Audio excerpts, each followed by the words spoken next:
So is it still Sparkle Megan, or are we still going by Sparkle Megan? I don't think that name will ever live me down, unfortunately. I was gonna say it's kind of crazy. The behind the scenes is that there was just another Megan, and you needed to figure out a way to differentiate yourself. And then now it's the media is oh, Sparkle Megan this, this. Well, Sparkle Megan, Jordan, welcome to the show. Thank you. Thanks for having us. We're excited to have you. Very excited to have you both. Thanks for both coming. Sometimes when we love to do the he said, she said versions, they're not on speaking terms. But did you guys take the same flight? Same flight? Sure did. Okay. So you guys are clearly Did you trade someone to sit beside each other? Yeah, did you sit next to each other? No, Okay, you did not. Different rows. All right. But we're man, the speculation is going to be flying. Any pre-game huddles prior to coming here? I mean, a little bit. We talked about I think we're one of the only couples not mudslinging, and we really wanted to keep it that way. I think we still really just respect each other so much. Okay. And yeah, that's what, I mean, that's just who we are naturally. So. Yeah. Well, the next 90 minutes is mudslinging. If you want to get it off your chest, it is a safe zone. Game on. And we will, let's just forget it happened. It's like what stays... In what this happens room, on the Viall Files, we'll just leave it on the Viall Files. It's Vegas, kind of, No, I was kidding. How did both people like you end up on Love is Blind, and what was your familiarity with the show prior to coming on? Yeah, so I applied. I had just gotten out of a relationship, and that it was something is not working. I've given everything else a try, so I figured it was a long shot, but here we are. Okay. And were you a fan? Had you watched? I'm sure you knew what you were getting yourself into. I had seen some. Yeah, I wouldn't say I was a fan. I'm not a huge reality TV person. Okay. But I'd seen it. Yeah, I found out about it on this Tinder date, and it was the first 20 minutes of the date, and she brought it up, and I was like, oh, the date's going so well. And then I'd never heard of the show or anything, and I told my friends about it, and they're like, you really got to apply. And then that just kind of sat in the back of my mind for a couple weeks because it was just a long process, and I'm just so selfish with my time. And then I applied, and next thing you know, I'm there. So wait, your dinner date, who was a fan of the show? First Tinder date, and she said something. She's like, me and my friends are going to apply, or blah, blah, blah. And I was like, oh, that's weird, but all right. Yeah. So I'm not the one, or... Yeah. And then she told you about it. You were like, my Tinder date. Did she... I'm guessing she wasn't casted. No. What a win for you. Yeah, I don't know. I mean, she seemed super nice, but just not my person. Imagine the devastation her turning on the season. Be like, that is hilarious. Have you talked to her? No. I would be so curious. Yeah, truly. No, I have not. Yeah, I mean, what was your guys' experience in the pods? It's always kind of fascinating to hear people's perspectives. We've talked to a few other people. I think it's what people, it's a TV show. They have a limited time, but it's always fascinating to sometimes learn that there were other relationships or other conversations. Sometimes you get to see that, like Allie and Anton. Anton was like, yeah, I had a whole other relationship up until proposal day. Yeah. And it seems like him and Allie fell in love on the first day. Right. Well, I know you guys there were some love triangles, but remind us about your pod experiences and what that was like. It was funny. We ranked each other 12 on the first day. 12. Yeah. So the first day you date, both the 12, first day you date, there was 16 guys and 16 girls this season. Okay. So first day you date everybody for 10 minutes, and then at the end of the day, rank everybody. So I think, Jordan came in hot saying hey, I'm a dad. I had a vasectomy, and I was like, whoa, that was interesting. And then I think my Sparkle Meg thing turned him off. It did. Which I appreciated. I said, not me. Totally fair. But yeah, I think just the way the algorithm shakes out, we just kept getting matched. And then as each day went on, we were like, hey, I think there's something here. What about that? I'm curious, for both of you, taught you about how you guys look for love? I guess, following your guys' breakup and you guys went out into the real world. I mean, it's kind of fascinating because to be 12th on your list and keep meeting and then I know you guys didn't end up together, but there seemed to be a real mutual something good there. There was a relationship that I think as viewers we all believed in. Yeah, so I think we're both kind of into the universe push us in that direction. I'm not super into the woo-woo stuff, but yeah, it was just again, the odds that we get cast on this TV show, like who knows how many people apply, right?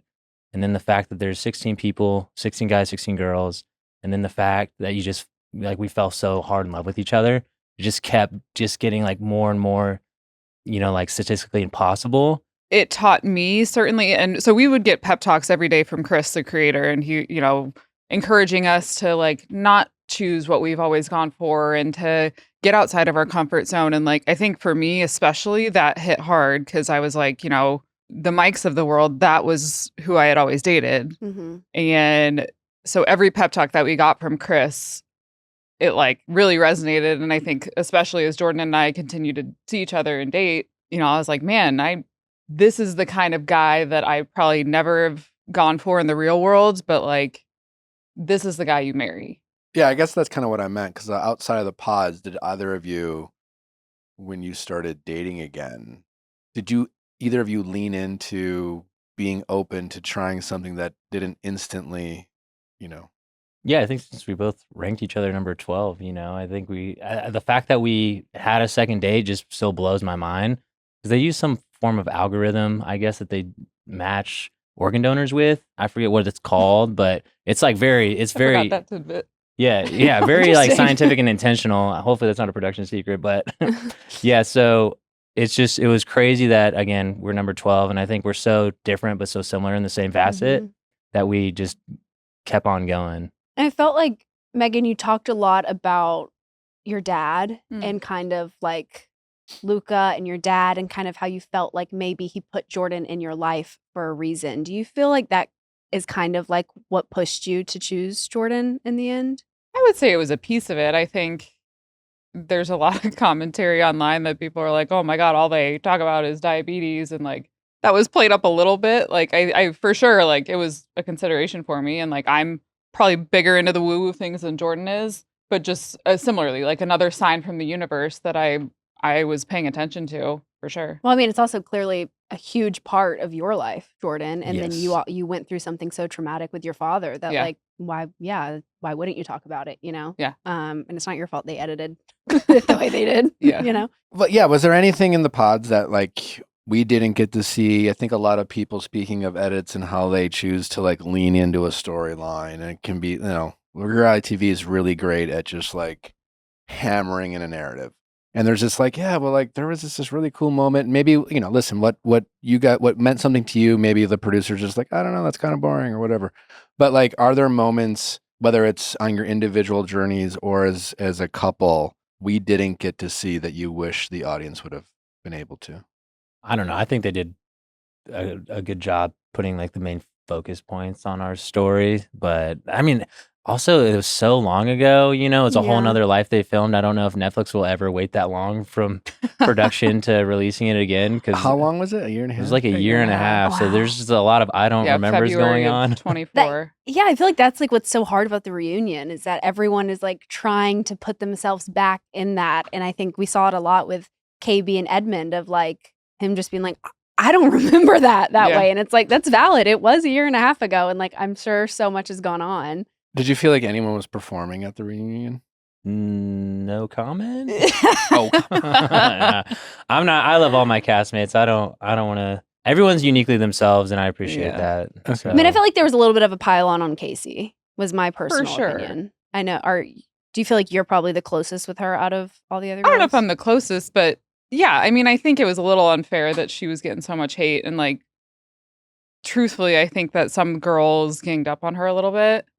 She's human. We're all human. Yeah. And like, yeah, did she screw up on some things? Absolutely. But I think people are being a little harsh. I feel like there was also a lot of talk about the like pool party or something that also I feel like was that forever pool party ago. wasn't even that fun. I don't know. It wasn't that dramatic. I wasn't there. Yeah, I don't. It was just a bunch of the cast people hanging out. I don't know where all these allegations or whatever are coming from, but 2 paws on Brendan's chest, and there was crying in the corner. I don't Yeah, remember I mean, any of it was- that. Yeah, I mean, I was like doing my own thing, but I don't remember it being that dramatic. So I don't know why that keeps coming back up because it was just a pool party. Yeah.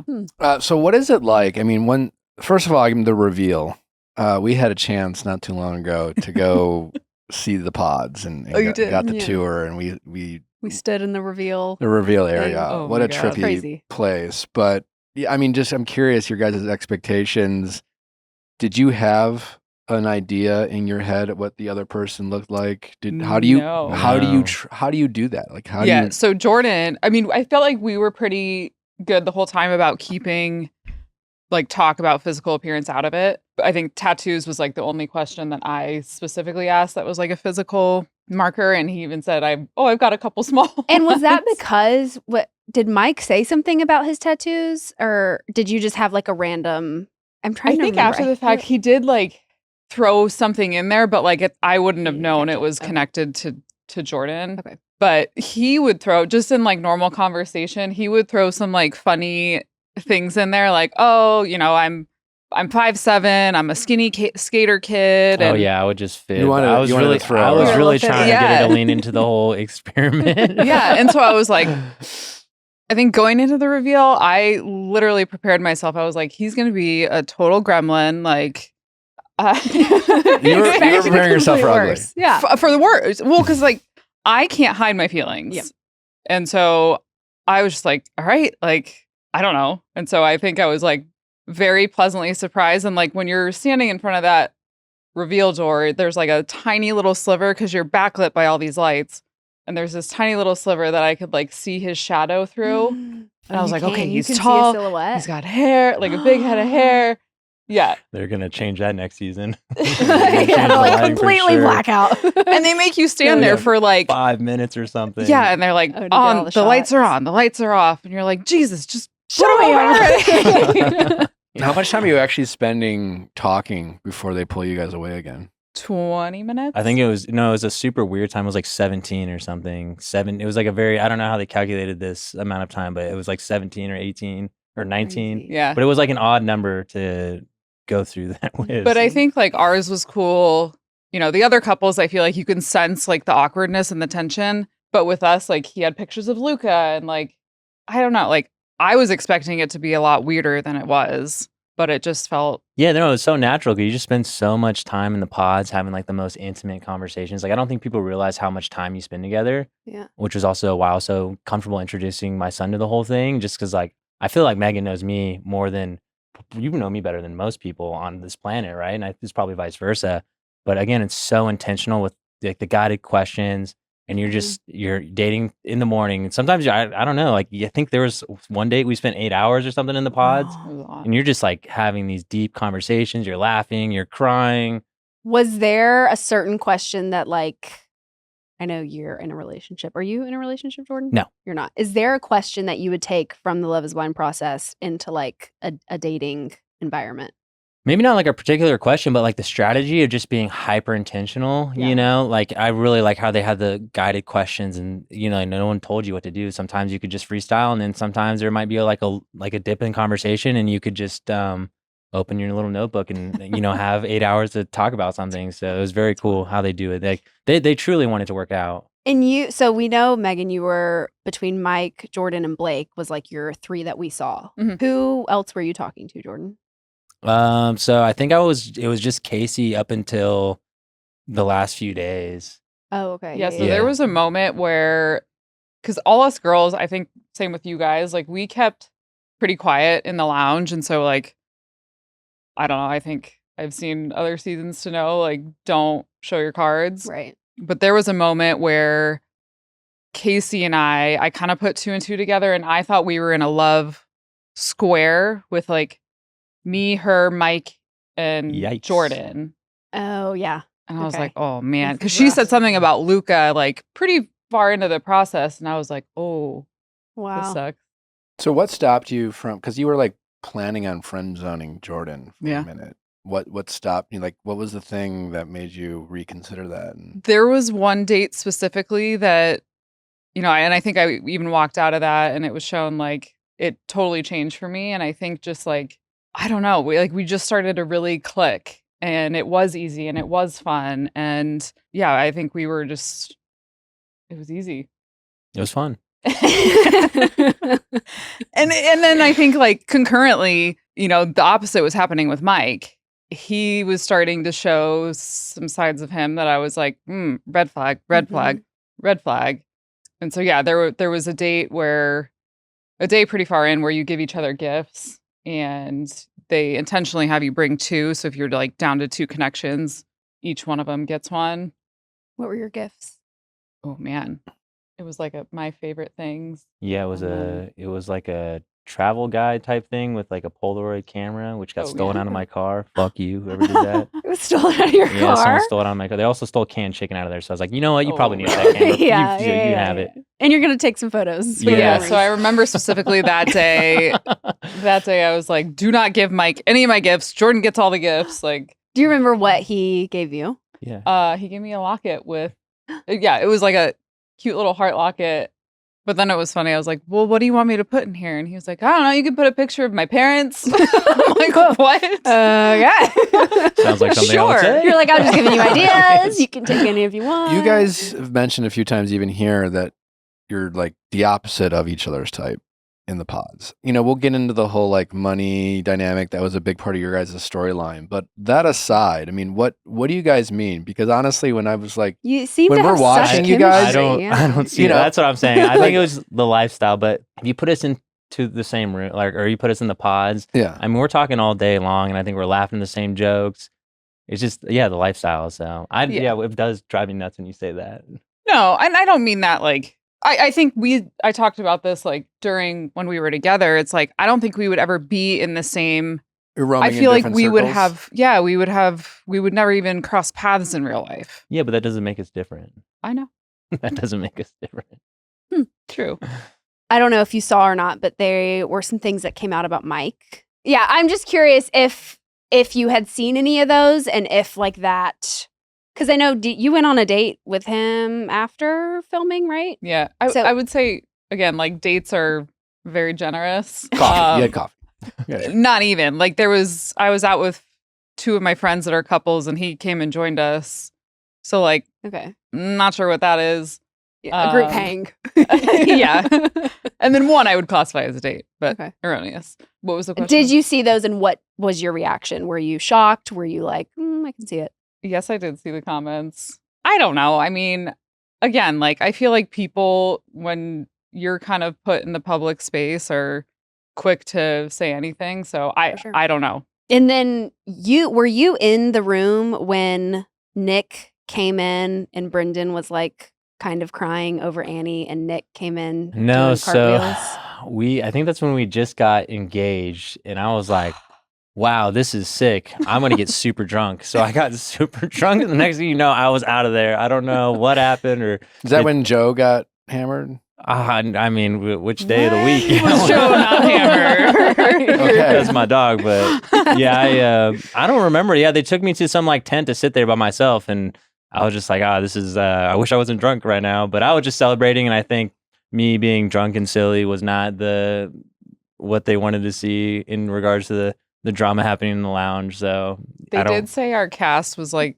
the most boozy cast. Like they had to take booze away from us multiple times, apparently. Wow. Some more than others. It's I thought it was very important to introduce alcohol to the experiment because like that was one of the things that kind of me and Casey got into it a little bit is I felt like she would drink and then talk to me slightly different. And I was like, I want to drink a bottle of wine and eat, lasagna with my wife and not have any sort of disputes. Yeah. I mean, I think someone so smart. A woman who can't hold her liquor is the biggest ick for me. Yeah. I mean, I can't. I do okay, but yeah, I just think it's important. We've all been all sauced before, but Mexico, we all got real sauced. But that's the thing. I don't drink a lot, but when I do drink, I'm trying to get like. But yeah, that totally makes sense. Of like, if you're gonna marry this person, you need to see them. Yeah, you want to experience how they are when they're drunk. Because the conversations just turn sour for no reason sometimes, and which was the night in Baja with him and Joe doing their back and forth. Was that the first time you, I'm guessing, had seen him drunk?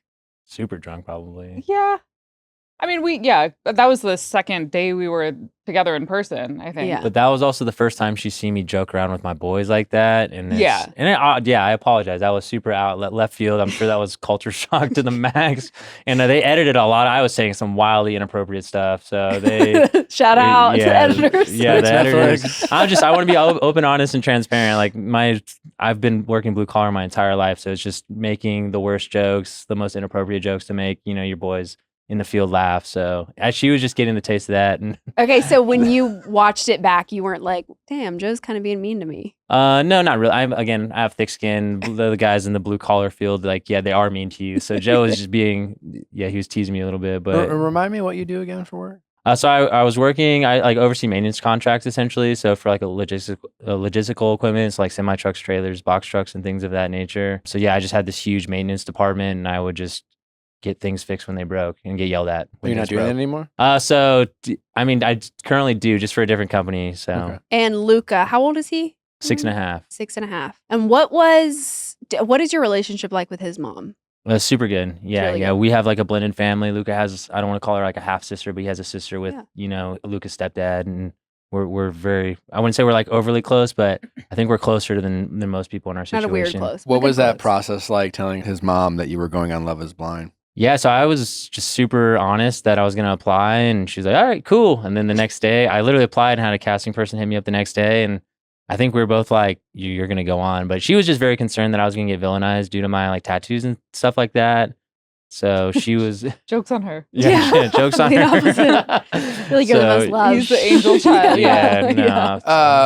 Vasectomy. I think a lot of people were... I said it with italics. Vasectomy. I think a lot of people just caught off guard that you had one was like 25 after one kid. I mean, the joke was basically like, wow, like he must have really hated that. Like, how did you come to make that decision after having one and being a young man? And yeah, I mean, so like truthfully, I never wanted kids growing up, which there's nothing wrong with that. And I had my accidental son, which is the best thing that's ever happened. And I just decided it's just not a mistake that I think I want to make again. Not to call him a mistake, but he was a happy accident, right? And I just wanted to make sure I was the one being responsible, right? Because again, the hormones and birth control and stuff, I just like, the guys are always just like, oh, I can do whatever I want, you know? And I was just trying to be more responsible. Okay. Yeah. And Megan, did you feel like that, like hearing that he had a vasectomy? I guess, what was your reaction to that? Yeah. So, I mean, that's why like the first day when he came in and said that, I was like, ooh, like, cause I have always wanted kids. Yeah. And I'm not very well versed on the, how easily that's reversed and the success rate and everything like that. So I was like, yeah. Like, I want my own kids. I don't know if I love that. And then I feel like it made a little bit more sense. And I feel like, and correct me if I'm wrong, maybe attracted you a little bit more to him when he was like, listen, women have to take birth control. I'm doing my part so that like women don't have to. Did that change your and perspective? So we had this same conversation in the pods. Like, why did you do it? Would you get it reversed? Would you have more kids? And once I got comfortable with that and, he would get it reversed, he would have more kids. It was fine, but that first day I was like, "Whoa, shit!" Yeah, jump scare. I told everyone like the first date. I just tried to because if my person's not there, I was trying to get the fuck out of there, Totally. Yeah. So you were always, no matter what, and is that how you treat dates off camera in general? So I do now, but before I just was not being intentional. I was projecting a lot, and no pun intended. Ejecting a lot. My bad. That's crazy. Oh, the joke. Yes, projecting. There's no off button, unfortunately. But yeah, it just I wasn't being intentional, truthfully. But now it's I mean, obviously everyone knows my business now, so there's no hiding anything. But yeah, it's just I try to be very open and honest about what I'm looking for. Does the show in any way, or the conversations you had with Megan about having kids, like if you, and I don't know if you're looking, but if you like were to meet someone and decide that you want to spend a lifetime with them, do you feel like you're more open to having more children or not, based off of this experience, or Luca in general? Yeah, so I don't know if I'd want more of my own, but I feel very strongly about like adopting or fostering, because there's just tons of kids in need. So I like already have a little piece of me. So, but what if you like with the Megan situation? So if I meet someone that's like, and she's just like, listen, like I really want to have at least two. I'm not hard to convince, so I'll be honest. Yeah, twist my arm. Okay.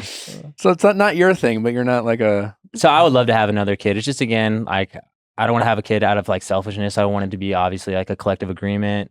something that's like planned this go around. So I mean, it's interesting because obviously you've spoken so glowingly about your son and the joy he brings to your life, but it sounds like you said he wasn't planned. Yeah. How old were you at the time when you had him? it was like 25. For a young man, it's a pretty scary time. Like, how well did you even know his mom that well? Not very well. I mean, we probably were dating like 3 or 4 months when she got like, pregnant.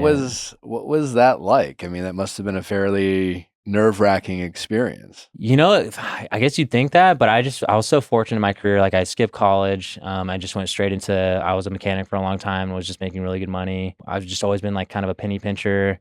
And I just felt, so when she told me, it was like, all right, well, like, let's do this, you know? So I just, again, was so fortunate that maybe that was just my mindset, but I was never scared or whatever. I was just like, all right, well, we're doing this. And how old was he when you found out he had diabetes? He was 2 when he was diagnosed. 2. Yeah. Okay, wow. And how is he today? He's amazing. Yeah, he's doing so good. Thank you. Are you going to show him the show? Not yet. No, too many potty words in there for him, but I would love for him to see it when he's older. How did you find out? Did you just a random phone call? Were you dating? Yeah, that was kind of, I mean, it was like a really rocky relationship, and she just called me and say, hey, like, I took a pregnancy test and it's positive, and I was like, okay, like, I don't know what we do from here, but let's figure it out. So you're right away, you're just like offering her whatever support she needs. Yeah, no, 100%. Yeah. I said, let's at least try, you know, let's try to make this work. And what was your parents' reaction? Were they like...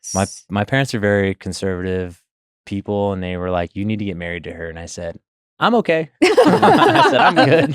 Good on that. We'll give this a go. Some time. Yeah, no, his mom. Well, I appreciate that, just because, like, you know, there's always like a lot of conversations that can be polarizing around this topic, but like as a man, like, it's great that you did your part to make her feel like she had your support, because I think a lot of times women in those positions can feel very alone and very isolated, especially if they don't have a relationship or a rapport with the guy they got pregnant with, and they really feel like they're being told like they're on an island. I don't want you to put me on a pedestal, because I definitely, if I could have got a redo, I did not treat her the way I should have. I was very like, oh, like, you got pregnant, like, this is your responsibility. It's a very immature mindset, you know? Like, one time she asked me to rub her feet, and I told her no. Going back, like, terrible, right? But I try to be big on accountability. And again, I was a young man. I've made a million mistakes. I'm going to make a million more, but I really wish I could have treated her just a lot better. I appreciate the self-awareness, and thanks for being so honest about that. But and again, I'm not trying to put you on a pedestal, but I just think there's a lot of times in those situations, you know, there's one thing to not get a foot rub, and there's another thing to just be like, I'm literally alone, and I don't know how to, you know, there are a lot of women out there who may want to move forward and have this child, but truly feel like they can't, you know, and they don't have the means to do that. And I don't know. Maybe I'm just too self-critical sometimes, but yeah, I just. But yeah, sure, rubber feet next time. I'm gonna step it up, but not like that. But I got Lucas did that, I should say. Keep my distance. No, we're strictly friends now. Fall is here, and you know what that means? Cozy nights in the kitchen, tailgating with friends, and all the comfort food you've been craving. But between busy weeknights and weekend plans, who has the time to fuss over dinner? That's where Omaha Steaks comes in. From handcrafted steaks to delicious fall favorites, Omaha Steaks delivers the world's best steak experience. And now, during their semi-annual sale, you can get 50% off site-wide at omahasteaks.com. Plus, our listeners get an extra $35 off with promo code Viall Files at checkout. You know how much we love being at the lake and how much I love cooking with quality ingredients, and Omaha Steaks makes those two things so much easier and possible. Obviously, the lake is at a little more kind of in the middle of nowhere place, and it's great to have Omaha Steaks send their high-quality meats right to our door. Their USDA certified tender steaks and smash burgers are absolutely delicious. Love cooking for my family. Omaha Steaks has incredible quality meats that are really just incredible. Grass-fed, grain-finished beef has more marbling. Anything from their grass-fed, grain-finished beef to their mouth-watering burgers, their chicken, pork, seafood. They have a great selection of all things meat and seafood, and you can really taste the difference in the quality of the meat. So, if you are a griller or you're a whiz in the kitchen and you like making sure you're cooking with the best ingredients, think Omaha Steaks. It's incredibly convenient. They have incredible high-quality products. You will not regret it. Bring home the legendary flavor and everyday convenience of Omaha Steaks. Visit omahasteaks.com for 50% off site-wide during their semi-annual sale. And for an extra $35 off, use promo code Viall Files at checkout. That's 50% off at omahasteaks.com and an extra $35 off with promo code Viall Files at checkout. Terms apply. See site for details. The holidays are just around the corner, and you know what that means. It's time to get your home ready. Whether it's making sure you have enough seating for everyone, picking up fun new serveware and cookware, or decking the halls with holiday decor, Wayfair has you covered. And the best part, Wayfair's Black Friday sale makes it easy to get everything your home actually needs all month long, starting October 30th. Obviously, we're decorating for Christmas now. I can't stop talking about it. And Wayfair has been a lifesaver for me in this time. We have the lake house that I'm trying to get all new Christmas decor for, and I want to make it special. I want to make it fun. And Wayfair has crushed everything that I found. They have bedding, bath basics, kids' rooms, home decor, kitchen essentials, living room refresh, seating, rugs, lamps, anything you can think of. Wayfair has it. They also are the destination. I mean, no matter your style or budget, Wayfair is the go-to destination for everything home. You can earn rewards to get the best savings in the neighborhood with Wayfair's new loyalty program.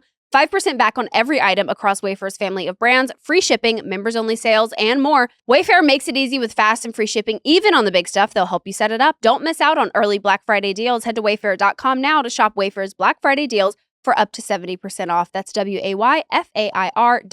Sale ends December 7th.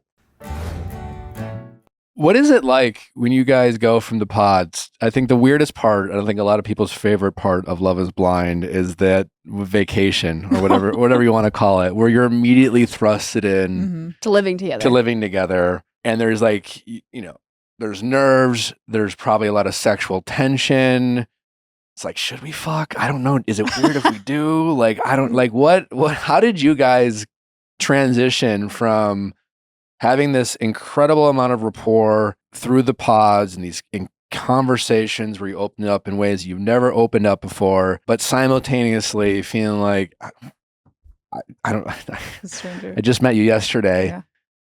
How did you guys navigate that kind of weirdness? I thought it was pretty seamless. I mean, I think that first day or night in Baja, like, of course it's a little awkward, but you're also getting used to a camera crew around you. And like, I think that was the biggest adjustment because like we're trying to have these like, intimate moments, not even intimate moments, but just like moments, snuggling or whatever. Yeah.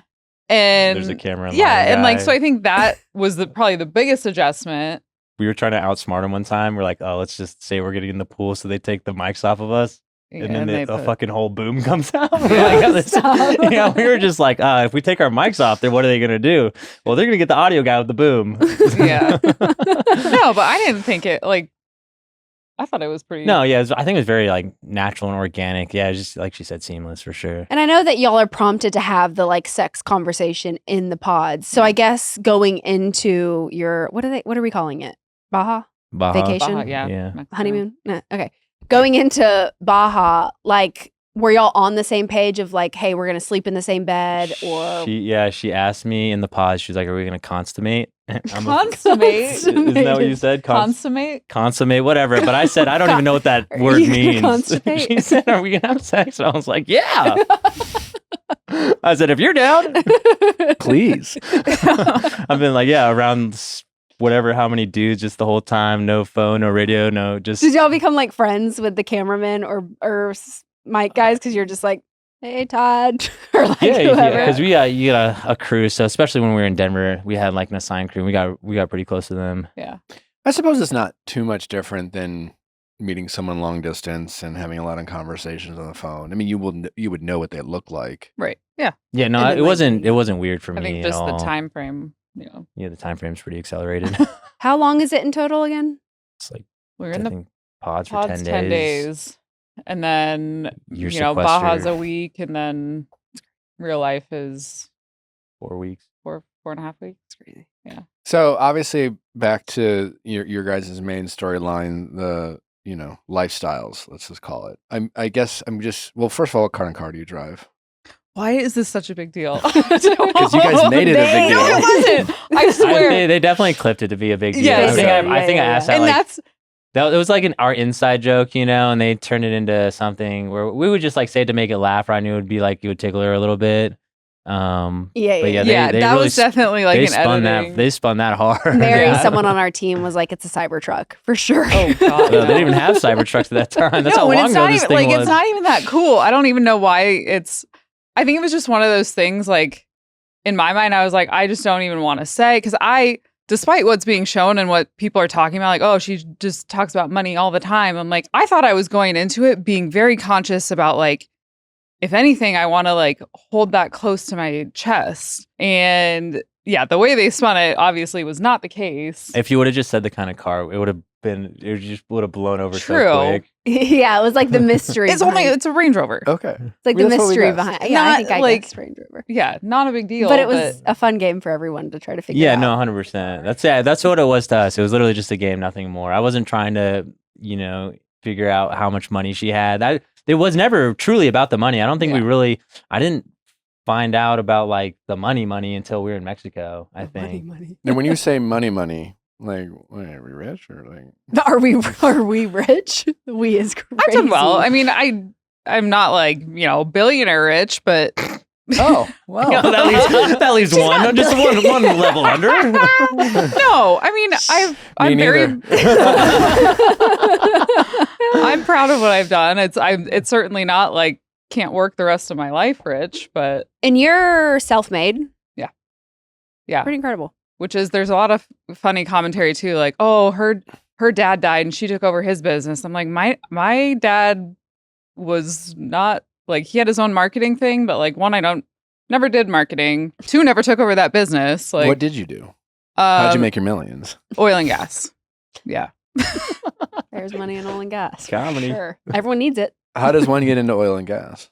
So I had just straight out of college, I was like fishing my resume out to all my friends' parents. And one of my friends in Denver, her dad was an exec at a company there.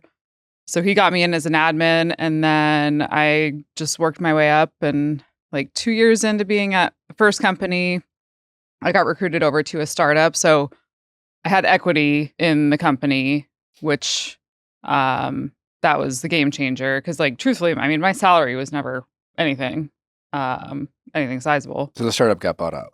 Yeah. Nice. Twice. So we would flip oil and gas assets like you would a house. So we'd go in, buy or lease up some land, drill a couple holes, prove that there's oil there. And then, your Shells or Exxons or, in our case, Devon, they would came in and bought the whole company. So. And then what is it that you do now? Yeah. So during the show, I was working on starting like a health and wellness business here in LA. Oh, yeah, because you have a place. Yeah. I had a place. You sold it. Yeah. So, but then I moved back to Denver and it was like way too much. So my partners are still running with it, but I've stepped away.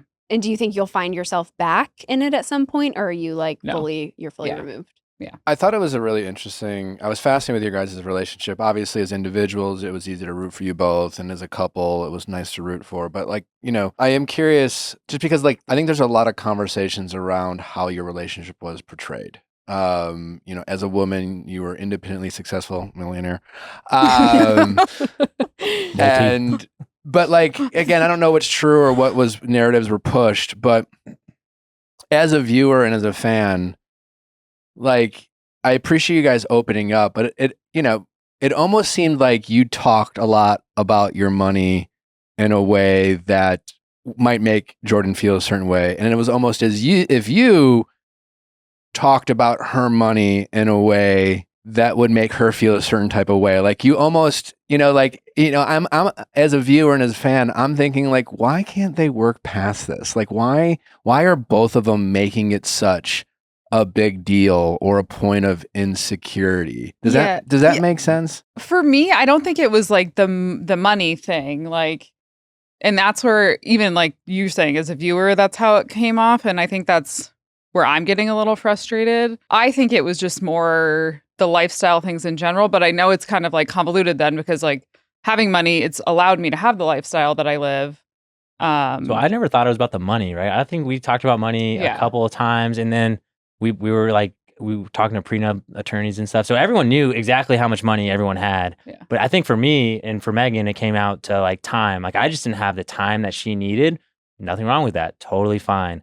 But I was just grinding the entire time. And then so I would love to play golf or I would love to play tennis. It's just like with how my life is structured, being a single parent, it was not, there was no time for me to do that. Yeah. So it's almost as if like you were, after selling or being a part of some kind of buyout like you were, you can almost be like on like semi-retirement mode. Is that kind of where you were at when you went on the show? A little bit. I mean, it's given me the flexibility to do what I want. So I was working on starting that business, and that, again, my partners are running with that. I'm not in it any longer, but yeah, it's given me the flexibility. Well, again, like I'm trying to be like, obviously, like the time has passed. You guys aren't in a relationship. You're not in a relationship together. You're in a relationship with someone else. So I want to be respectful to all that, because it's not like I'm guessing like no regrets. But unless. Yeah. No, and yeah, but I think like, and this is where, I think had I been 110% and gone through with it, like I would have easily been like, fuck yeah, quit your job. Like, let's do this. I'll cover us until we can both get there. That was never a conversation, by the way. I think I never it wanted to be a sugar baby. I never wanted any, I like no, and I knew that about you, but I'm saying like if it came down to it, like I would have no issue doing that. I mean, how much did you want to travel? Not even that much. But I think that was like, there was a Italy trip on the forefront when we were speaking about it. Yeah. And like a few other things. And it was like, he couldn't come, and respectfully so, because he couldn't, he took 3 weeks off for the pods and whatever. And like, he just didn't have any time. But I think that was like, I get it, but it was also a little bit of a bummer, because I'm like, man, like here I'm doing this. I want my husband to be able to come travel with me and do all the things. And like, I've been doing all these things alone for all these years. And like, that's what I want in a husband and in a partner. And, I think that was one of, at least on my end, like one of our incompatibilities, like, because I did want somebody to do a lot of those things with, and not just a roommate, like a warm body to come home to at the end of the night. And how did you meet your current boyfriend? How did you meet him? Yeah, so his friend, we both attended this wellness retreat called the Hoffman Institute. Oh yeah. Or Hoffman Process. Yeah. So I was on a week with his best friend, and I was living in LA at the time, and then after the show I moved back to Denver.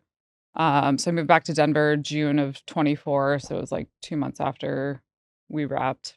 And I think just through, you end up following everybody from your week on Instagram, and so he reached out and was like, hey, it looks like you're back in Denver.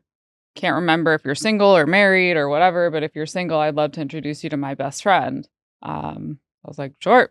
And then 3 months later, got pregnant, right? Is that what you said? Yes, we met the end of July, which this is kind of crazy. Talk about universe. We met at the end of July, and the same day we met a year later is when our son was born. That is tricky. How did it feel when you found out she had a child? We really didn't speak for like a year. Yeah. So wasn't even trying to pry at her business. I just was hearing all these rumors circulating, and I was like, I just want her to be aware of this stuff. And then we just had a conversation. I was like, yeah, this is like, I'm happy for you. I knew she wanted to be a mom, but there was no disdain, or my feelings I'm totally happy, healthy, and thriving, And were the rumors like around town, or was this Yeah, so I was hearing the rumors around town. I didn't feel the need to reach out until I got this Instagram message with this person with very like intimate details. And I was like, that's kind of weird. So that's when I had sent her a text. And then I guess, had you felt the need to like let Jordan know before he reached out to you? Yeah, so it was always on my radar, but I think the timing thing was tricky. Because I was like, I don't want to tell him too far in advance, because I was keeping it very close to my chest, and like I didn't want that getting out, further with the other additional Pod Squad people. Yeah, it's definitely tricky. And do I tell him when I'm pregnant? Do I don't know. Like it was a weird. Were you gonna wait till the reunion though? Huh? Were you gonna wait till the reunion to no, tell me? Okay, no. Thank God.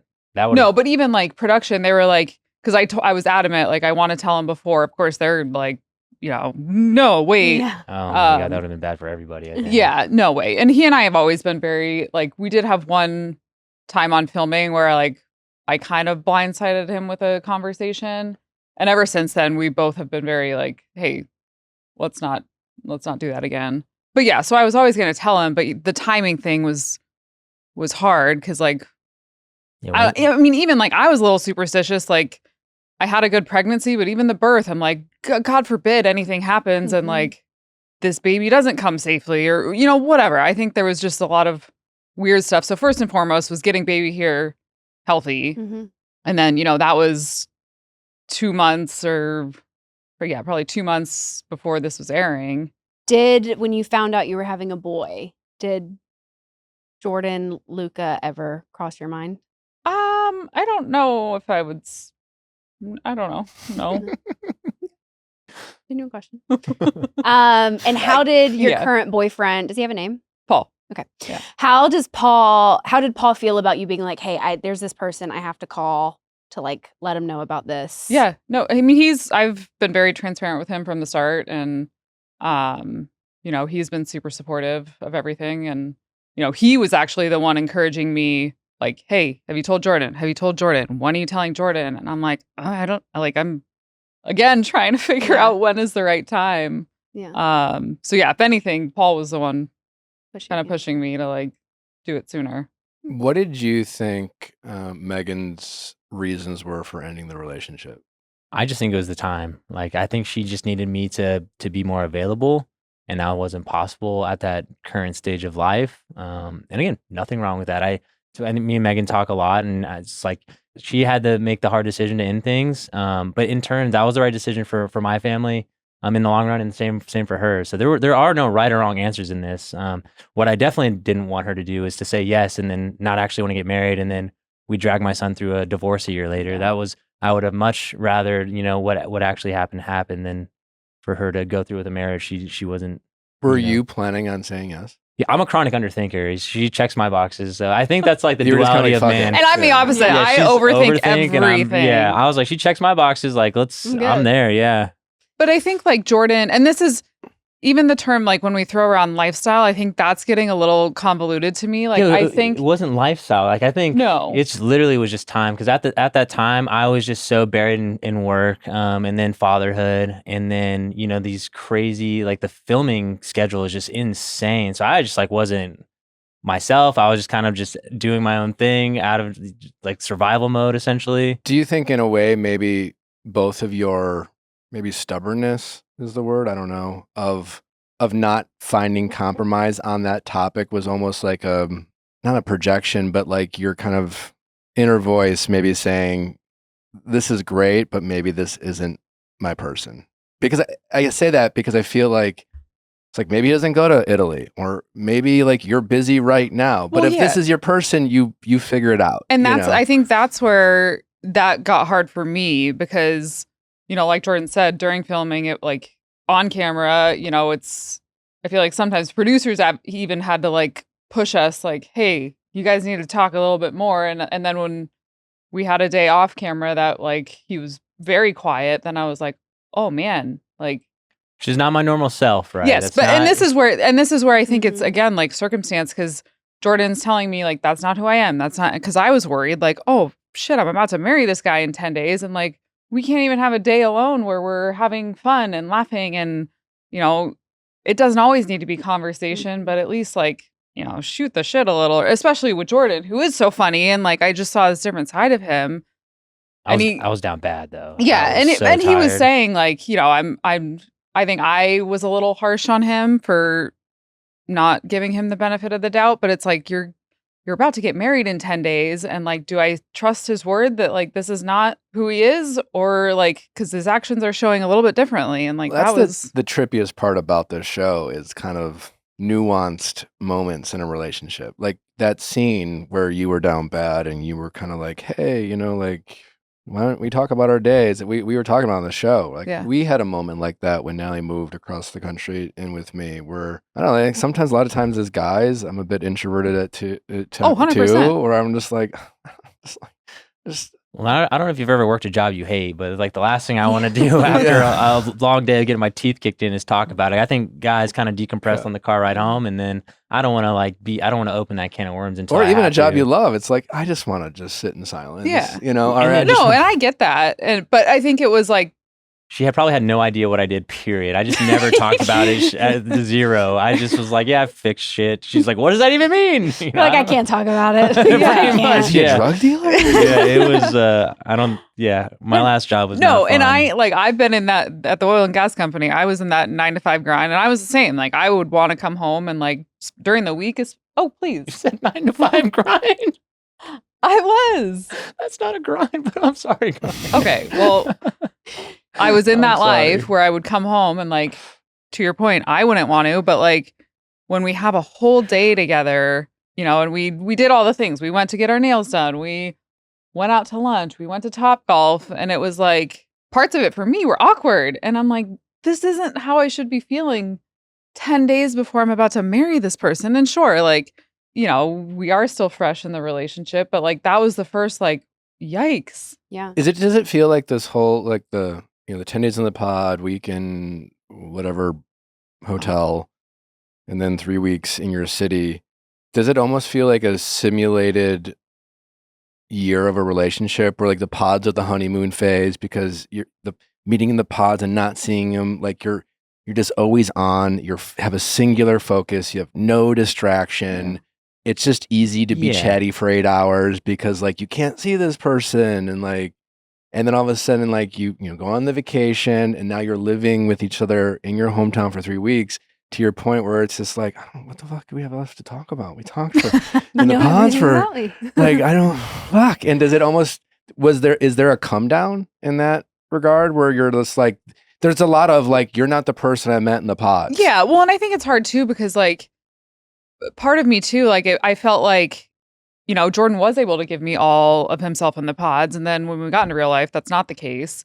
But then it's like, even production, they're the ones, well, maybe a combination, but like, I think they're the ones that are like planning all these things. And so it's like, how do I even really know? Like, does he plan dates? Are we going to go on nice dinners? Like, Are we going to do the things? And so I think I felt a little bit like, I'm a big believer that I always want to feel like my partner we're dating, whether we're 2 weeks in or 20 years in.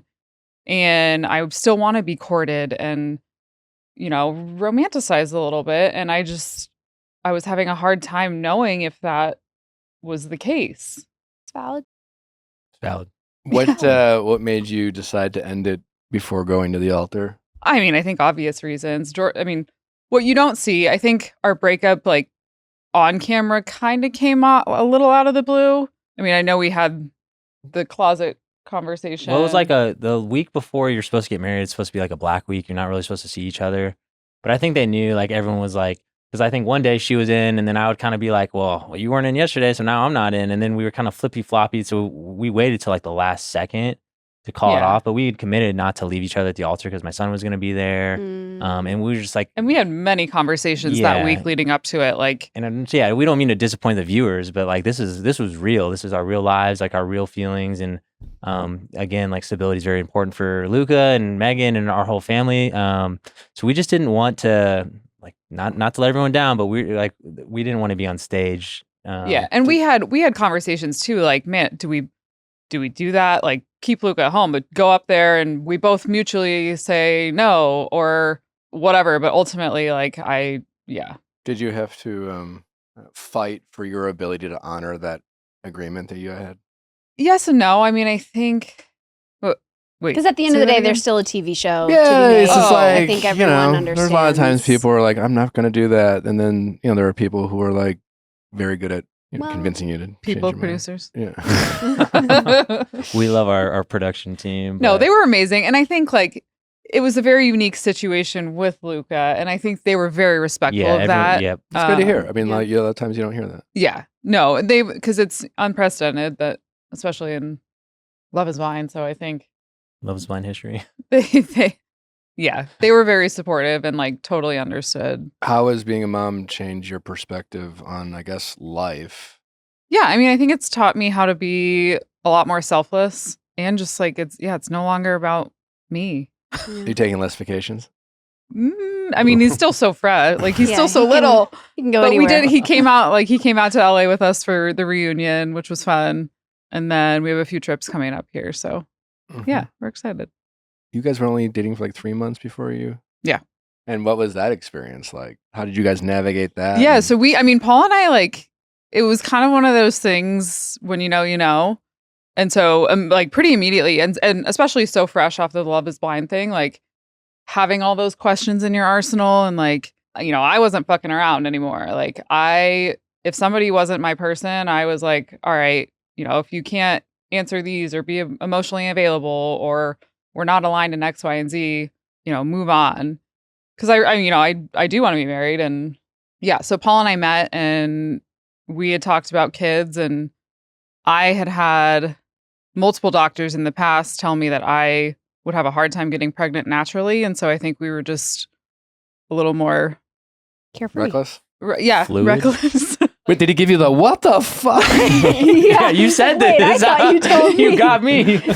No, but we both, Straight to that vasectomy. yeah, we both were, kids were on the radar for sure. So Vasectomy? Vasectomy? You're saying it italicized. Yeah, you're putting the little eye. Well, it's an important operation, so I really want to give it its emphasis. Yeah, no. So I think it happened a little more quickly than we were planning, but we were planning. Okay. So. And fans are suspecting that maybe you called the paparazzi on yourself. Oh my God. I did not. Okay. One, I didn't know there was paparazzi in Denver. Yeah. Two, I think I would have looked a lot cuter. That's what we always say. Because some of those shots were a little trolly. That's what we always say. We're like, if we're going to call the paparazzi on ourselves, we're going to be looking good. We're not No, going to be and, like, like at the end of the day- How do you even sandwich. set that up? There's a number to call? At the end of the day, like, I mean, a publicist in LA would know how to facilitate something like that. And like in LA or there are places where they'll hang no, out. but I wanted to share that news myself on the reunion, and like that honestly like pissed me off a little bit that they took that away from me. And there was, a couple reality bloggers, or I don't know what you call them. What do we call them? You know who I'm talking about. Irrelevant. Yeah. Yeah. We do. Mooches, maybe? They broke it originally, and then like after the fact it got out, or somebody obviously said it was me. But yeah, that annoyed me. Yeah. Yeah, that would be Because scary. like it's scary, and that's my news to share. Like, Totally. Were you nervous about knowing how the season unfolded between the two of you, and just the narrative and the conversations about like having kids or not having kids, and like your one line when you broke up, which is like, I'm not sure if I'll ever want to be or be able to be a mother. Were you worried about how fans would react at all to finding out you were a mom? Or was it just not even a concern? People are going to say what they're going to say. And like, yeah, I think that was like heartbreaking for me to watch back. It wasn't that I was questioning if I ever wanted to be. I think it just, in that moment, you had so many ups and downs, and it was so emotional. And I'm like, man, like, I don't know, like, this is tough, but I think deep down, I knew I was always wanted to be a mom. So Did you and Paul have a conversation about, what like sharing your son would look like now that you have kind of eyes on you? yeah, we're still trying to navigate that. The pictures we shared at the reunion, he was, he was a pretty fresh newborn. And he even looks like a different kid now. And I'd be curious to hear your guys' take. First year, we stopped. We were after pretty the liberal first because it was year. just like fun being parents. And after a year, we tried to avoid showing our face. Yeah. And they do. The baby stage, they change so he's much. already And different. now that who she is now, I think is who she is going to look like for a minute. So Right. that's kind of Just gets why we weird stopped. when But they mean well, but people come up and Yeah, that's weird. like, it's River. Yeah. Yikes. Yeah. Yeah. No way. But yeah, it's tough because you want to, you're excited, you want to, Yeah, you you want to wanna show people. So like, there's no right or wrong. It's just Yeah. a personal Mhm. preference. But yeah, And we've gotten a little bit more conservative with But it. we obviously still share our lives. I want to still show her, so we do Out of the back of her head. back Yeah, of her head and types of things, Yeah. which works out totally fine and So it's very easy. what's dating look like for you these days? It's casual, man. It's just been, I don't know. Like I think it's like a personal flaw right now, but I'm like, oh, all these people all of a sudden want to date me. And I'm like, I've been the same guy as I was my entire life. So it's kind of like left a bad taste in my mouth, but I think that's just something I need to work on personally. Bad taste how? Just like, I just think I'm being just too paranoid for no reason that. I don't know know if you could be too paranoid. Yeah, no, maybe. I don't know. I'm like, oh, this is. I think paranoid maybe is the wrong word. I think it's good to be careful being in the public eye. And I definitely think you can't be too safe with online dating as a public figure. And I think, there's just a lot of people who. Well, that's the thing. I'm not doing any online dating. I've been off the dating apps for a long time. Not even online dating or sliding in your DMs or just like meeting people out. It's just, like I think I think 99% of people mean well. They just get weird. For example, Joe's current girlfriend we saw did her own press tour, which, no comment, is interesting. I love everybody. It's all good. Have you met her? Yeah. I mean, I love everybody, so yeah, sure, but we love everybody too. And we love everybody too. Totally. But like that might be something that like me personally would maybe want to stay away from, is like my significant other who does not have a bone in the fight to like start doing their own press talking about other people that I was on a show with. It might just like make me feel unsafe in a sort of way. Sure. My personal feelings. We did have someone call in to our show yesterday and they said they thought you should be the Bachelor. Oh, there you go. Yeah, I don't know. I've heard, I've seen the articles, so I don't know about. I mean, you were on The Bachelor, right? Yes.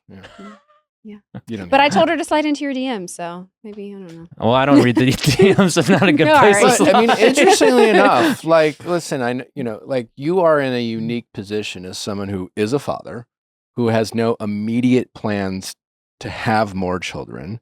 How old are you? Just turned 31. You're an incredibly young man. Ish, yeah. You've had a vasectomy. Oh, that's what they say. Word around town. But you are, as long as you're up front, like in a really unique position to like really settle into a fun fuckboy era. Oh shucks, yeah. I feel like I'm too old for that. My back hurts already just from sleeping. Too weird. old. I'm 31. Yeah, no. I just want to be like intentional with what I do and my actions. You're just a good person. No, definitely. No, but I'm okay. I'm a law-abiding citizen. So you want to, but yeah. So like, are you? So it sounds like you would ideally like to find a committed relationship right now. It's so hard to say. I just think I don't want to introduce him to my son at the moment. I think like what I put him through, because again, I know Megan's been catching heat for that. I was the one that introduced him to this. Luca's mom didn't have anything to do with that. It was 100% me. Can't you date someone and just be like, hey, listen, just up front, I have a kid, but like you're not meeting him for sure. Hey, yeah, I think like so. you might be, but I am very protective over that. It's not personal, and I don't want you to make it a thing. And like, if someone can respect that, and if not, that'll tell you. Yeah, but I just think that's the bridge between like casual dating and being in a serious relationship is introducing my son. It's like I wouldn't introduce my son to someone I wouldn't consider a serious relationship. So it's just I don't know. That's where I think it's funny to see the commentary online too about people like, oh, she begged to meet his son and whatever. And like, sure. I think what you don't see. So I was very adamant that I wanted to meet Luca's mom before I met Luca, just so she could get comfortable. Like, Jordan said, she didn't sign up for this. Mm-hmm. This is crazy. It's fast. So I wanted her to be comfortable with me. And I think my frustration was that that time frame kept getting pushed, and before we knew it, we were like 2 weeks into Denver or real life. Yeah, because we were like teetering, like, do we include him in the show and stuff? And then his mom, like, one day would be like, I don't see the harm. And then obviously we're just trying to protect him. So at the end of the day, we told production like, hey, it's gonna really end up with Luca's mom. And she said, I don't want to do this. I don't want him in there. And we all said, okay, cool, we like that. Let's do that. So it was just like a lot of prolonging introducing him, and obviously it's like that's a huge commitment for Megan to just step into that, that. Yeah, no, I don't want to call it like a role or whatever, but I needed Megan to experience that because that's fair to her, right? And same with Luca. Like I would want Luca. I mean, I didn't think this would be the case, but God forbid he was like, I don't like her. Like, no, it makes it like again from a Love Is Blind standpoint, it makes total sense that you guys had to make. I mean, in Luca included, but all aspects of your life, you had to make a lot of like exceptions to the rule because like this whole experiment was an exception to the rule. I am curious, like for you, do you think not in any way putting anything on Megan, because again, it's more the experiment you guys signed up for. Like it's not, like to your point, it was your choice. Made a lot of sense for the both of you. Yeah. Do you think to that regard that experience affected you? Because I guess because there's a lot of single parents out here listening to the show, and it's imagine a very sensitive topic when it comes to dating. How do I handle this? What's the best way? What's the wrong way?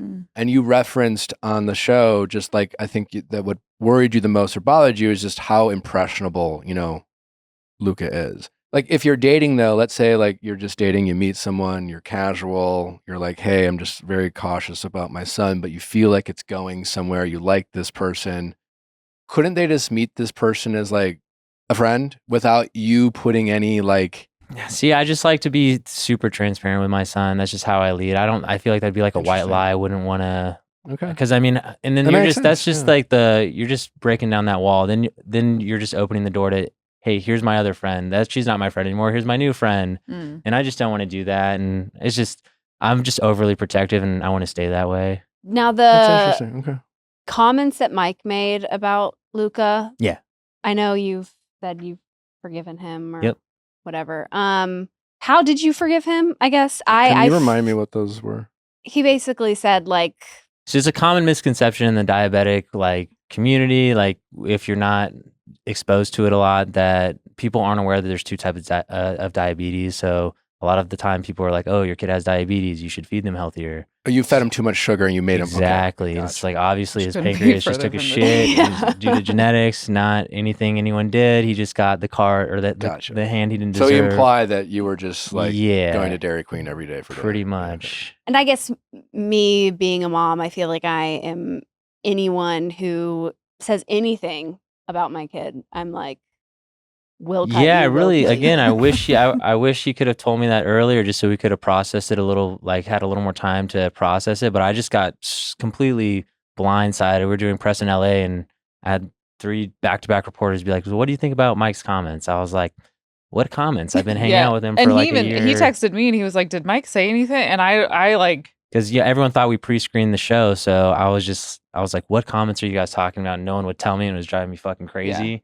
And I thought like, because Mike would make like the subtle, oh, you're making the wrong decision. And especially like that breakup conversation. And I was like, what aren't you telling me? Like, but yeah, I mean, now watching it after the fact, he did throw some little. Do you want to dance at the radio? Oh, I did see that. Yeah, no. Crazy. Do you regret your decision? Absolutely not. Crazy.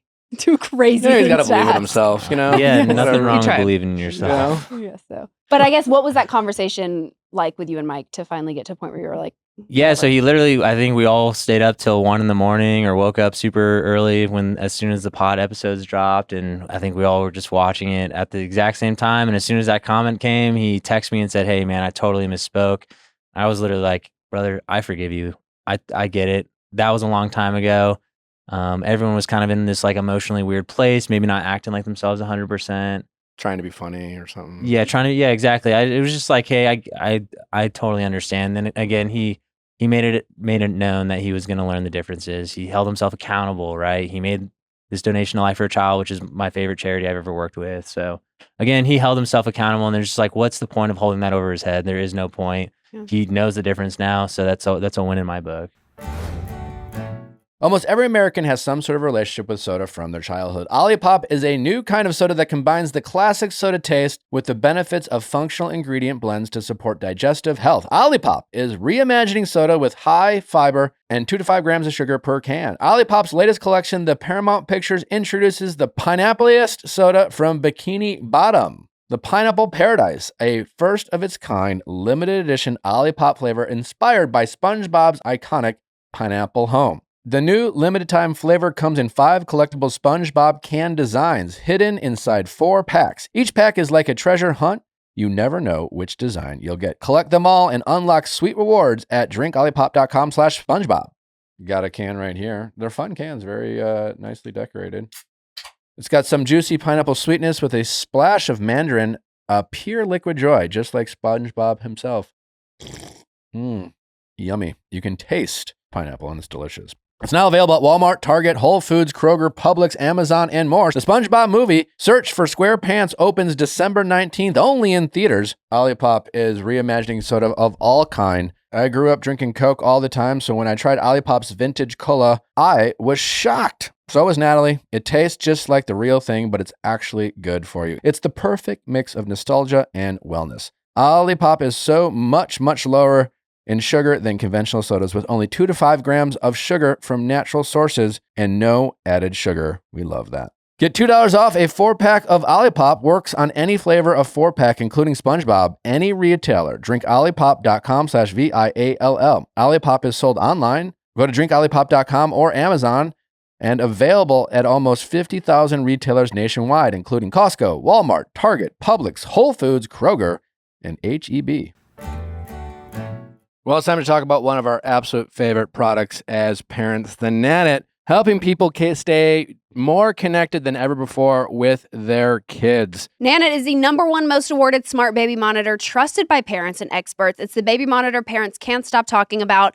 It's the smartest baby monitor on the market, tracking everything from your baby's breathing motion to their sleep quality, giving you key insights into their health and well-being. It provides parents with personalized insights and smart notifications to understand their baby's development and needs like never before, like telling you exactly how long your baby slept for and predicting when their next nap should be. With sound, motion, cry, and cough detection, Nanit tells you precisely when and why you're needed. Obviously, as soon as you bring home that baby, you are like so worried about everything. And even now, I am like always checking the Nanit. It has a 4D camera, so I can see River's belly going up and down. I can see her breathing. It has 2-way audio. So literally yesterday, I was at the grocery store. Nick and River were in the nursery, and I was talking to River through the Nanit. I was telling her I was bringing home grapes. She was getting excited, all because of Nanit.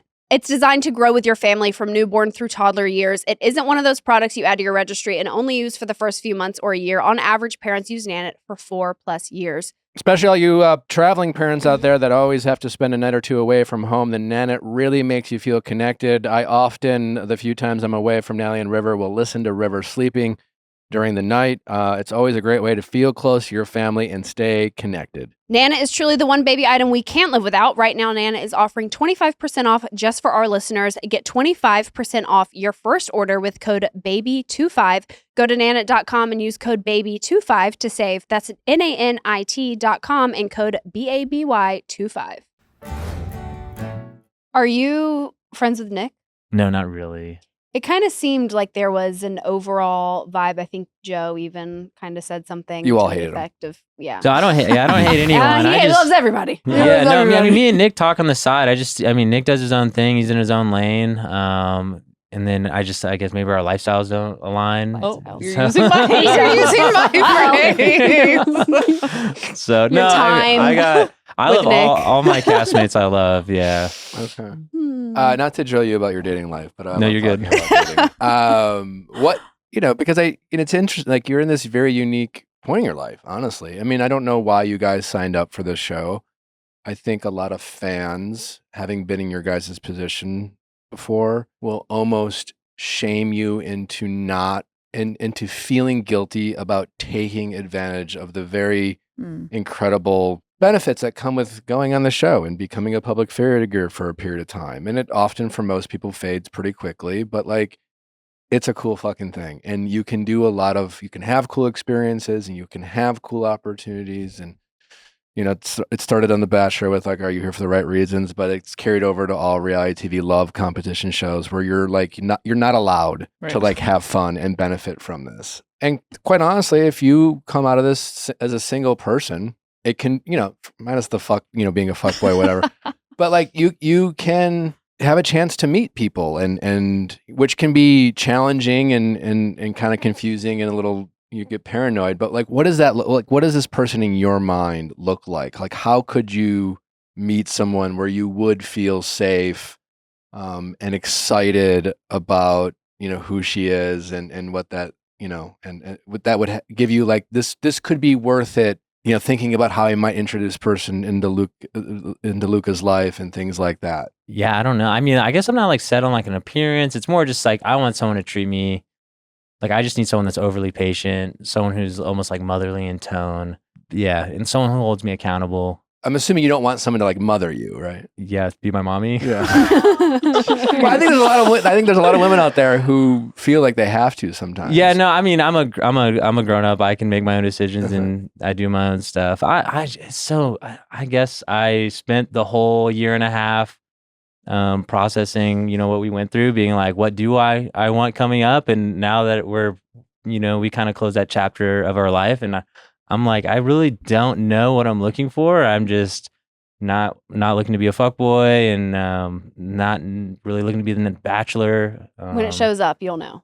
I hope so. That's the scary thing, I really hope I do know, but I don't know if I just feel like my priorities are just elsewhere right now besides like dating. Okay. Did you get a brand deal with Ninja? Yeah. and Crystal Light? Not Crystal Light. That's no, fucked up then. so- Did you see they did a like chicken and Crystal Light Hey, ad? I didn't That's crazy. create the chicken But you smoothies. put it so on the I map. put it on the You map. put it on the map. Yeah, more power to them. As long as everyone gets their bag, I'm happy. Question for both of you, I guess, and how you guys want to answer it. But a lot of women listen to this show. A lot of successful professional women listen to this show. Obviously, your guys' dynamic was loosely based off of this concept that I think a lot of successful professional women feel like that it emasculates men, or they have a hard time dating because as soon as like a guy they're dating finds out they make a lot of money, or the man looks, it complicates that dynamic. I'm just curious, like, how did you feel about that? Did you feel like you represented that narrative? And I guess a question for you, since you're single, because you obviously a very confident guy. You seem self-assured. I'm glad. I mean, like, I look that way. I don't know, confident enough. I think being honest and vulnerable takes a level of confidence that a lot of people don't have. And I think the reason I say that about you is because you went on a very intimidating, very popular show. And it seems like you're pretty open to showing us who you were. And that takes a lot of guts. And I think a lot of people go on those shows and are very performative.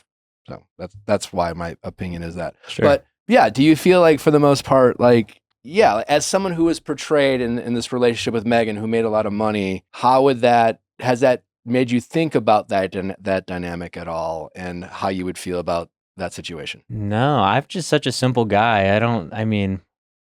Jordan has done very well for himself too. Yeah, that's for the it. record. They do. For the record. I They see a do lot kind of make you seem like you're like penny pinching, and you just like. No, I've been. Jordan's Well, very but you well. kind of lean into that a little bit. I'm just a simple guy. And He's like drive a Kia. Yeah. It's sleep funny, on the like, couch. And this is like, I thought we were always pretty good with it because we would joke about it, like, but we're not. I mean, yeah, he has done very well for himself, but I think even like that behind the scenes thing where my friends came and they were joking, like Jordan driving up in his Kia when we went to look at that house. We both pulled up, and it was just like, it's funny, and I don't know, I think. Yeah, I do think they spun it like I was fucking poor. And I've been Jordan, beyond fortunate with, I just want to make sure I got food on the table, and I've never been a car guy. Such a simple guy. Yeah, I'm just a simple dude. So that's. What would you splurge on? Like if I won the lottery or something? I don't know. Like, what's the craziest thing you've ever purchased for yourself? Craziest thing I've ever purchased for myself. Where you're like, I don't know if I should have done that. That was crazy. I mean, oh my God. I mean, I do have a pair of Gucci shoes, and so I'm like scared to wear them outside the house. I was like, those things were really expensive. So now I just look at them. So that's probably the craziest thing I've ever spent. And I did feel slightly guilty about it. But no, I just don't. I'm just not like a flashy guy, and I don't know if I ever will be. But if I did win the lottery, I would buy a new car. That my Kia is in shambles right now. Would you get a Range Rover? I don't think so. I don't know. Yeah, he said he would never even. I don't even know what kind of car I would buy. Maybe like a Toyota or something. A Toyota, moving up. There we go. Balling out. All right. Period. Are you guys getting recognized a lot when you go out right now? Starting to. I haven't really gone out a bunch. Yeah. Have you met Paul? I haven't. No, I'd love to. No, though. so Paul was at the reunion. We tried to cross paths, but he had to run home to baby. So I'm sure one day we'll. From the girls, who are you closest with? Casey and Allie, I would say. Yeah. But I honestly I've kind of distanced myself from everybody. Like they're all great, but I I mean, I feel like I'm in such a different place that totally. You know, I know you guys don't want to talk shit, and I don't want you to talk shit. But who, like, we talked to Allie yesterday, yeah. and I think you if you were made to look poor, she was made to look kind of vapid, and we had a nice conversation with her, and she seems like pretty chill. She is. But like, who are the people who you felt like you should spend more time with them because I think their character on the show was a little more narrow than who they are. Yeah, I mean, I think Allie and Casey, truthfully. I don't know. I mean, I feel like for the most part, a lot of people got pretty accurate representations, but. Do you have anyone off the top of your head? No, not really. What is your opinion on Edmund? I love Edmund. Oh, I love Edmund. I love Edmund. I think he's not a wordsmith, right? I say that about a lot of my castmates. Not a wordsmith, but he's so uniquely himself, and I love him for that. But yeah, we go running in the same park sometimes, or he rollerblades, and it's just so funny. Sometimes I'll see him like, "What up, Ed?" And he'll like one time he's just like, "What up, Jordan?" Boom, fucking right on his ass, and just I like, loved Edmund. He's so funny. Yeah, Yeah, he's just himself, and that's what I love. He's hilarious. What about Anton? So, I mean, me and Anton work in the same line of work. So, I mean, semi-relatable. We don't really hang out that much. I mean, I see him here and there, but I'm the same. Just with my position as a dad, a lot of the group events I'm sure we're both invited to, I just don't make it.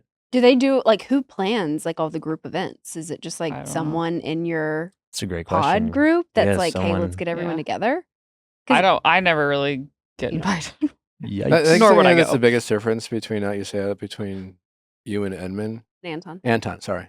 Is that you kind of seem like the guy who's like, yeah, I don't know, whatever, fuck it, I drink the tequila. Yeah, no, I would. And then Anton always is like, just why you kind of sound like you're lying? Yeah. It's like there's always a little bit of like like a little kid or something. Who gives a shit, man? Just who colored on the wall? Oh, He's yeah. like, not me. Yeah. holding he's like, and I crayons. think you kind of colored on the wall. was didn't it there? you? Was it not there? It Yeah. could have been you. I don't know. Do you not remember? It's like, are you what? I don't know the thought process behind looking for a bottle of tequila is gone. I was just, He's like, you but you might have just said I drank it. You drank a lot. I drank it, yeah. So let's get another bottle. Shit. What was like the funniest or out of pocket thing that y'all watched back, maybe from like your peers, something you obviously like didn't see? Obviously, the Joe going in on Nick at the. Oh my was gosh! I funny. said, After the God radio? damn, Joe. He might be someone's guy. It's not my guy. Oh, someone asked me about what do you say about the chicken smoothies. I said, best fucking smoothie in the whole world. Ain't my fucking smoothie. Yeah. It's so funny. It's like But he it's just not, keeps it's not. going though. It's Yeah, like I think no one... again, we're all, this is filmed in another lifetime, right? So Yeah. everyone's looking back being like, I wish I would have said that different. I would have Totally. did that different. And we've all matured quite a bit, I think. So this should definitely play out like a reality TV show though. Yeah. So do you? I mean, you're a mom, so obviously life's busy for you, and you seem kind of just content with everything. But like back to like there are a lot of opportunities that come with going on the show. Are there anything that either of you would be interested in trying out, or hope that the doors open, from this experience? I mean, I think eventually I'd like to start a business of my own, another business of my own. To the Sparkle Megan point, I don't know. I'm sure there's something I could lean be a into. brand. Yeah, truly. Stickers, at least. No, the minimum. tattoos, the sparkle tattoos. Oh, you know what I'm Lord. talking about? The little henna ones, the fake Oh yeah, ones. yeah. Man, those are like a '90s throwback. I know. Bring them back, Sparkle Meg. Yeah, I don't know. I mean, I'm sure something. Right now, I'm just happy to be a mom and focusing on my little guy. What about you? Yeah, I got to write a kid's book. Dear Luca. Yeah, inspired by my son and his like strong emotional intelligence. And we wrote the first one about being brave, just due to his what he has to go through with his diabetic treatments and stuff. I got these little brand deals or whatever, which has just been like incredibly humbling. And also, I'm like, wow, this is really fun to do, and just to be creative and to have like that outlet that I've always been looking for, just to be my regular goofy self. And then if I could manifest anything, it's Dancing with the Stars. But Oh, yeah, I would choose that over The Bachelor for sure. You might Do you have have to a- go like on Perfect Match for that. Oh yeah, Yeah. I don't think I'm down. Is there like a partner that you would want to be paired up with? I don't know anything. I don't know anything about dancing. Okay. I'm not You a star don't. either. We'd call it dancing with the guys. Dancing with the simple guy. I just think a simple guy. I just want to I like doing things that make me uncomfortable, and thinking about dancing in front of a bunch of people makes me very uncomfortable. Okay. But yeah, that's what I'm manifesting right now. Where can people find the book? DearLuca.com, exclusively right now. But we are working with like a book guy, and very exciting. We get to do a lot of good things with the book. So just an amazing passion project. And again, I just wake Miss up. R?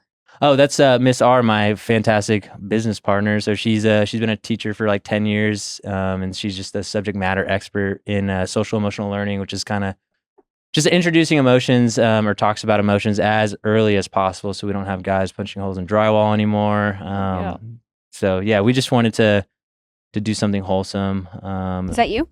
Yeah, it's based loosely on Luca and I. Yeah, so. And it is a board book, guys. I know I've gotten some feedback saying it's really short. I'm like, well, it's a board book. I don't know what you want.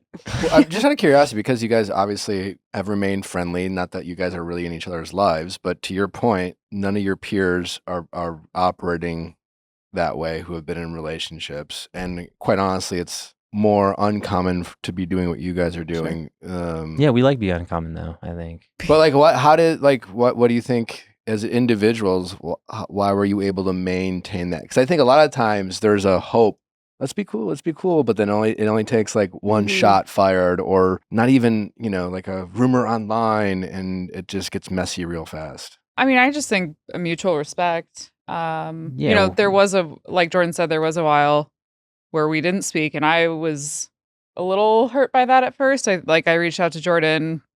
It was probably like 10 days after our supposed to be wedding date. Just, hey, because I was having a really hard time. Like, this sucks. Like, even though, I ultimately made the decision to walk away, I was really struggling. And I think just even the process as a whole, like, you're so in it and it's so intense. And then when you walk away from it, single again, and just like from 0 or 60 to 0, you're almost like, what the fuck just happened? And so, yeah, I had reached out to Jordan and realized I was blocked, which I did. I was also told I could process it however I wanted. So that's what I did. I said, I got things I got to do. Which was fair. And I knew like that wouldn't have been good for me, and then that would have just been a whole I was going to ask. Let's go get dinner. There was no like hookups after. No, it was literally we No, and we left. We broke up, and they're walking me down and said, I'm going to process this however I want, blocked. Yeah. And we had talked about too that week leading up to it, because it's always a question like, well, would we just not get married and then maybe continue to date? It seems like, but I mean, that's what we talked about. A very logical option. But it wasn't logical because I was in the same boat as during when we were filming. So it's like, I think that was my response is, the reasons you're breaking up with me are still there, dating or not. So let's just like call it and then move on with our lives. And I think I'm sure that was hard for both of us at the time, but I mean, look where we are now, right? I think we were able to move past it in like this healthy, natural fashion. And we weren't going to all those pod gatherings. I don't think we saw each other, I think one time between the time we broke up and filming, and then that was at like a little get together, and it was, we just hugged each other, and I think just walked away pretty much. Yeah. So. Okay. Well, thanks for coming, guys. Yeah, thanks for having us. Is there anything else y'all want to? Anything you want to get off your chest? Do we have anyone else you want to talk shit about? No. No. Just very grateful for Jordan still. Yeah, I'm grateful for you. Yeah. Well, yeah. Thanks for being so open and coming together, and it's good to see you guys on such a healthy page. Yeah. So. We out here being healthy and shit. Are you gonna introduce him to Brooke? Jordan? Yeah. Sure. Yeah, we've kind of spoken about that. We're doing an offline little family dinner outing. Yeah. I know. I told him I need to buy some books for Brooke. Well, you don't need to buy one. I brought you one, but. Well, I look forward to finding out when you're in a relationship. And on Dancing with the Stars. And Dancing with the Stars. Yes. Maybe you'll go to the sun. Maybe it'll be your dancing partner. Who's single? Maybe it could be your dancing partner. Yeah. Pull a glib. Well, thanks for coming, guys. I appreciate you. Thank you. Thanks for listening, guys. We'll see you tomorrow.